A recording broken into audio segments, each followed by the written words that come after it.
What's going on, guys? My name's Lee from Scraplife Garage, and this is my automotive playground. Rebuilt it and then ripped it right back apart.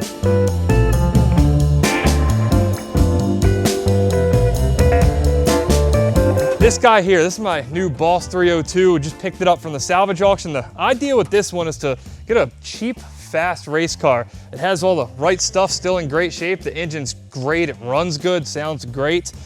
61,000 miles, but then when you get around to the back of it, things didn't really go so well. I don't know if it happened on the racetrack. I don't really get the backstory on these cars when I buy them from salvage auction. All I know is this one is not being fixed. We are going to take everything out of this chassis and put it in this much better looking chassis over here. This was just a regular GT, great rear quarters. Everything important on it is in phenomenal shape.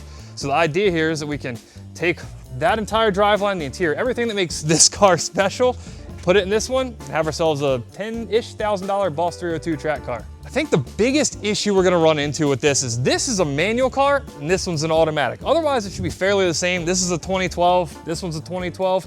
I don't think there's gonna be any major issues. Hopefully the wiring goes smoothly. The only other thing we might run into is if any of the stuff in the back half of this, like the wiring we need, that stuff's damaged, that might cause an issue.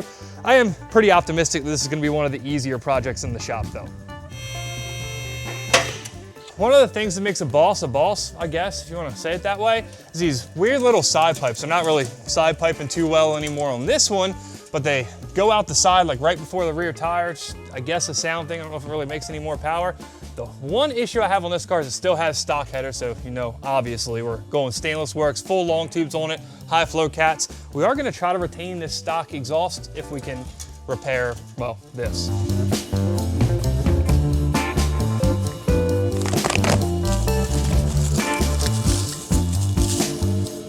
Go. And I know it does seem a little odd to have this beautiful, nice set of headers going on a car that still looks like this, but I promise, when it's done, it'll all make sense. A nice set of headers, beautiful car, it'll work.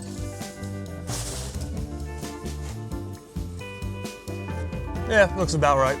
These two projects, unlike a lot of the other stuff here at the shop, the goal isn't to go completely overboard. We're gonna leave it naturally aspirated. We're just gonna make a fun, cheapish road racing car and try to have a good time in it. That's not really the case with some of the other stuff you're about to see though.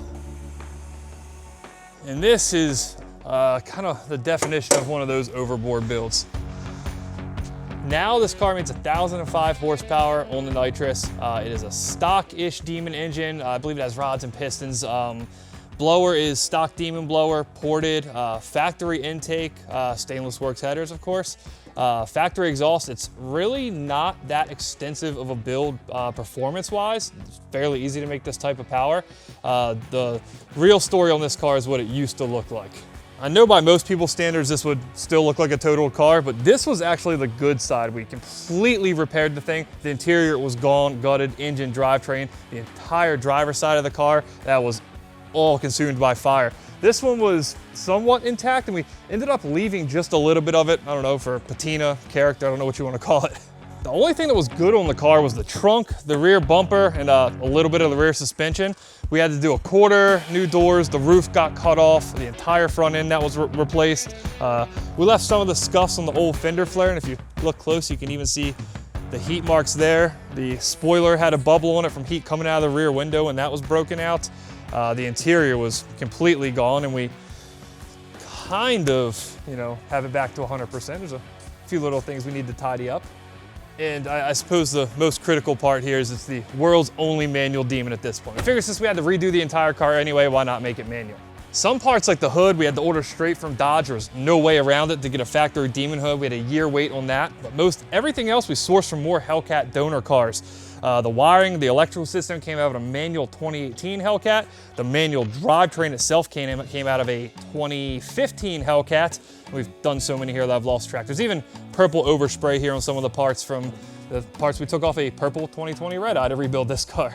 Either way, this kind of started my passion for the Mopar platform, which is my first Mopar. Didn't really like them that much before, but here we are. Now we're putting them in pretty much anything and everything. And this is actually somebody who works here's car, Fernando. He's the face of Scraplife Garage in Spanish. He does all the same content and builds like this, all in Spanish.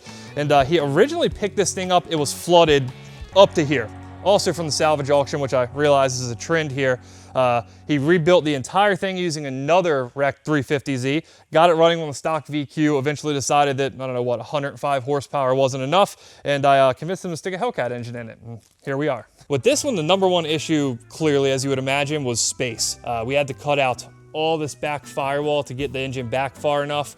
We did use a swap kit that made everything a lot easier. It's made it to the stock 350Z transmission, so it's less that we had to engineer and design the entire back half, just stock 350Z. The biggest issue we're facing with this one is just lack of room in the front of the engine. It makes packaging everything really tough, but I think we're on the right track. His idea with this car is to make it essentially 100% daily drivable. It's gonna have AC power steering, a full charging system.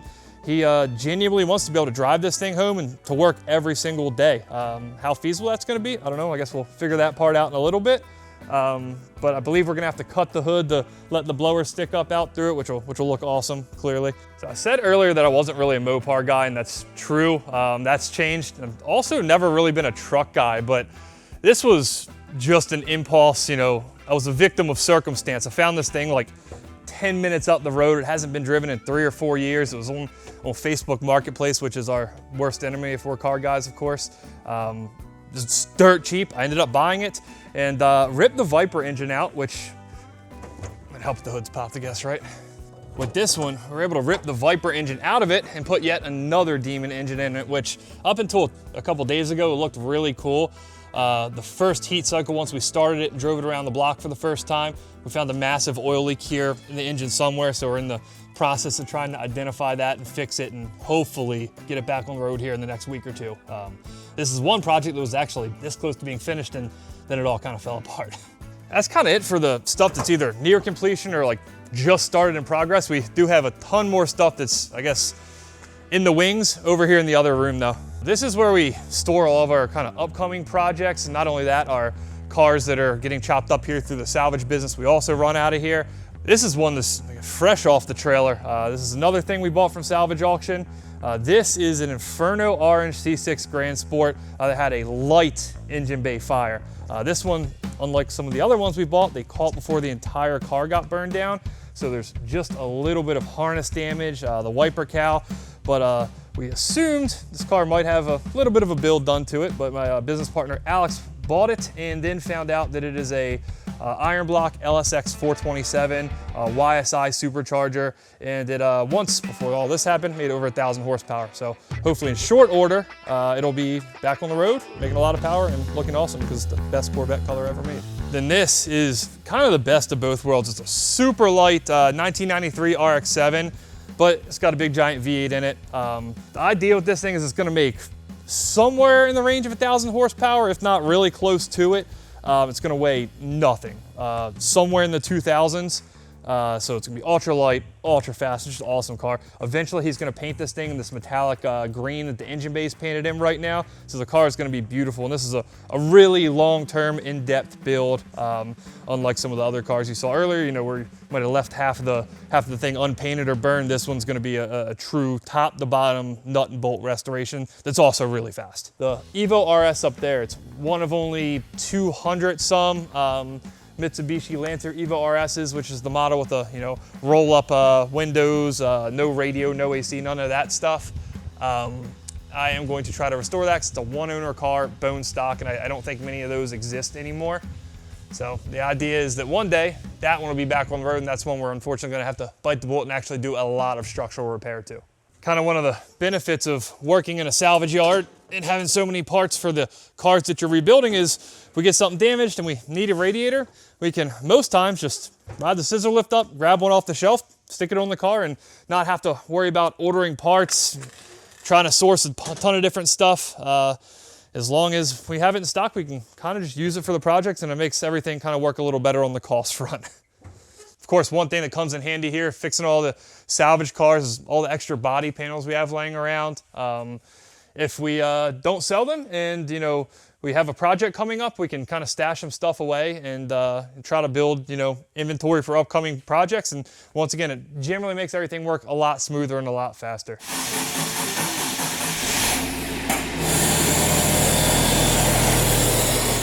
And And this is we'll call it the tower of motors here. All these are out of parts cars, and while we do sell a majority of these, once in a while, like this Hellcat engine here, we'll get something that got a little heavily damaged. This one got hit really bad right in the front. So this one ends up being a parts motor for us. If we need, something as simple as say a coil pack or, hopefully not, but a supercharger, whatever we need to take off it, we can. Eventually, once we kind of take everything we need or its purpose is served, we'll end up, selling the rest of it as parts.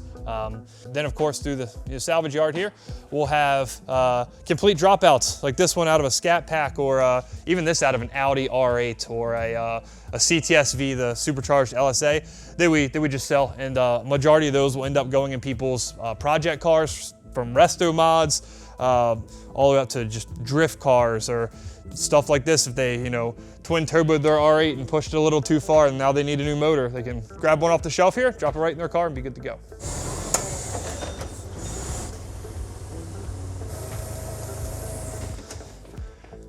So this, I know it's not a Mopar, no, it's not forced induction, but I think this might be my favorite engine of all time. 7-liter LS7. This is one we got out of a wrecked Corvette Z06 with the idea that we'll sell it, or buy maybe a blown up C6 Z06 and throw this into it. So a setup like this with aftermarket heads, a cam package, makes 600 horsepower all motor, it revs like 7,000 RPMs. It's a super light package, so it's fit in pretty much everything, Porsche and RX7, whatever you want. It's just such an awesome motor, and when you do the work like this one has, they're so reliable. It's really hard to beat if you're trying to have that 600 horsepower range. I'd take something like this, a big NA motor over a supercharged or a turbo motor, kind of any day.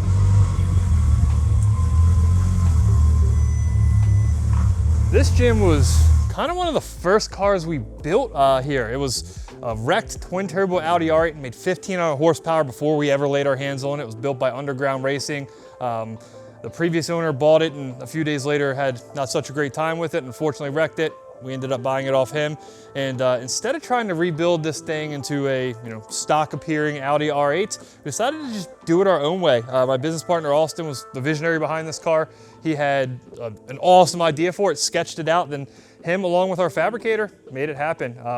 We took all the back body panels off. They all had some kind of damage, but where things kind of really go downhill in this car, the front end. This, where you can see we welded on a tube section in the front.